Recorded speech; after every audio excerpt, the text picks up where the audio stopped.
Well, we are starting to hear them, the sniffles, the coughs, but how do we prevent our children from getting these illnesses? I spoke with a pediatrician to help get us through cold and flu season.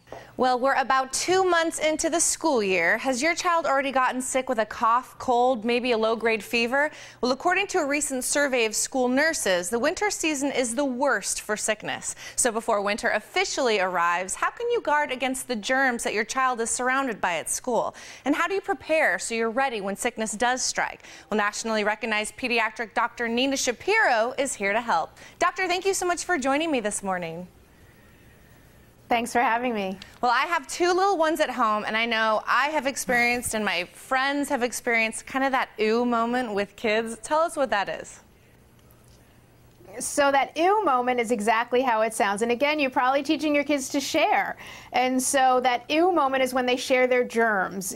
One of your children puts their fingers in their mouth and then puts their fingers in their sibling's mouth, or they pick their nose and then pick their sibling's nose or their friend's nose. And it's just gross. It's the cold and flu season. You know that it's just a matter of time before one or both of them or the whole family gets sick. Well, I know something that most parents are wondering about are flu shots. You know, should we be getting them for our kids, for ourselves, or not? And the guidelines have actually changed this year. Is that right? That's right. And we do recommend, the American Academy of Pediatrics does recommend the flu shot for everybody 6 months and up. And one of the guidelines that's changed this year is that if you have a 6-month-old to an 8-year-old who's not received a flu vaccine in the past, this year the American Academy of Pediatrics is recommending 2 vaccines for that child in order to really fully protect them against the flu that's bound to hit us pretty soon. And, you know, we do need to be prepared because that sickness still can strike. As you said, we're sharing things, we're spreading germs around at school. So how can parents kind of prepare for when their children do bring home an illness? So we know that our kids are going to get sick. Kids get up to 10 colds per year, just run-of-the-mill colds, and most of those colds are going to be during the fall and the winter months. So we want to stay ahead. Besides getting the flu shot, we want to have our medicines on hand. Children's Advil is a great fever reducer, also reduces aches and pains. It lasts about 8 hours, so it can get your child through the night or get them through the day. Children's Dimetapp is great for stuffy noses, runny noses that the kids get, those low-grade winter colds that never seem to go away.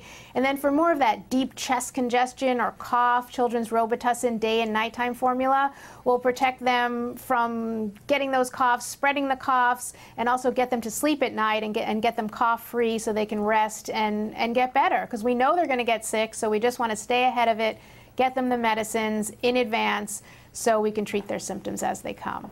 So the key is really to prepare because they are going to bring these illnesses home. Don't wait until you see the symptoms. But doctor, can you tell us what the symptoms are that we should really be looking for so that we can kind of be ahead of the game?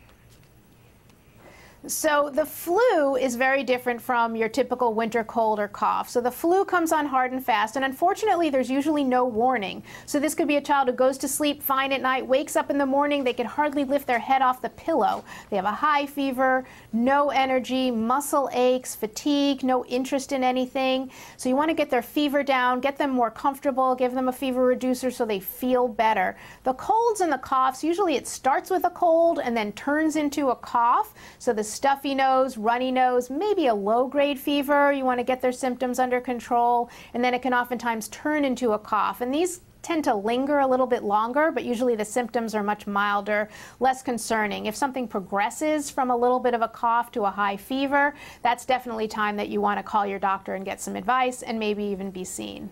Well, doctor, these are some really great tips for our viewers this morning. Where can we go for more information? For more information, you can go to sickjustgotreal.com. Again, we're all going to get sick. It's real, so we want to get our symptoms under control, get our kids healthier faster, and we'll all be thankful for it. Well, doctor, I want to thank you so much for taking the time to speak with us this morning. Thanks so much. Now stay where you are. The Morning Blend will be right back.